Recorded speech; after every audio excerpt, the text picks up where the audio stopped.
ये कहानी है एक गुजरे वक्त की, जब इक्तदार पर काबिज था एक यजीद के पास हर ताकत थी। फौज, अदालत, इदारे सब उसके कब्जे में थे और उसके इर्द गिर्द थे कुछ अजीब मगर बद किरदार। एक 70 साल की बदसूरत औरत जिसने जादू से अपना चेहरा, जिस्म, आवाज सब कुछ बदल लिया और यजीद को अपने शहर में जकड़ लिया। यजीद उसी का होकर रह गया। उस नानी का बाप, नाम शरीफ, लेकिन एक पुराना चालाक चोर जो कौम की दौलत खाकर भी शराफत का लबादा ओढ़ लेता। फिर था बिल्लू रानी, चेहरा मर्द का लेकिन हरकतें, नाच गाना, अदाकारी सब किसी तवाइफ से बढ़कर। फौज के जर्नैल उसी के दीवाने बन चुके थे। यजीद नानी का आशिक, जर्नैल बिल्लू का आशिक। नानी जादू से हुकूमत बचाती, बिल्लू नाच से फौज को खुश रखता। ये सब एक दूसरे को बचाते और कौम पर जुल्म करते।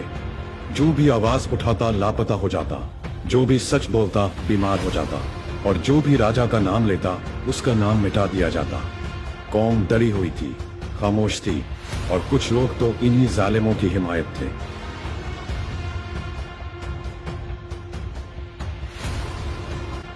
फिर आया राजा, ना खानदानी सियासतदान, ना फौजी जर्नैल, बस एक सच्चा उसूलों पर खड़ा शख्स जिसका दिल सिर्फ कौम के लिए धड़कता था।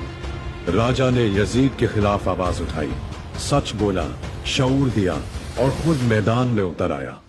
लेकिन राजा के साथी या तो डर गए या दुश्मन से जा मिले। राजा अकेला रह गया और उसे अंधेरी काल कोठरी में डाल दिया गया। वहां उस पर तशद्दुद हुआ, दवाएं रोक दी गई, डॉक्टर ना मिलने दिया गया और उसकी बीवी को भी कैद करके उस पर दबाव डाला गया। लेकिन राजा हारा नहीं, जख्मों से चूर मगर नजरिए पर कायम। राजा ने हिम्मत न हारी, ना झुका ना रोका और उसकी ये इस्तकामत कौम के कुछ नौजवानों को जगा गई। कुछ सरफिरे लड़के लड़कियां जिन्हें ना डर था ना लालच, उठ खड़े हुए। राजा के सच ने उनके अंदर आग जला दी और वो राजा के लिए जालिम फौज से टकरा गए। अब वक्त आ गया है फैसला कुन जंग का। एक तरफ है राजा और वो बाशऊर नौजवान जिनके हाथों में सिर्फ सच है। दूसरी तरफ है यजीद, नानी, बुल्लो रानी, शरीफ और वो पूरी फौज जो सिर्फ हुक्म पर जुल्म करती है। अब फैसला आपका है। तू अब बताए, कमेंट में अपनी राय दे।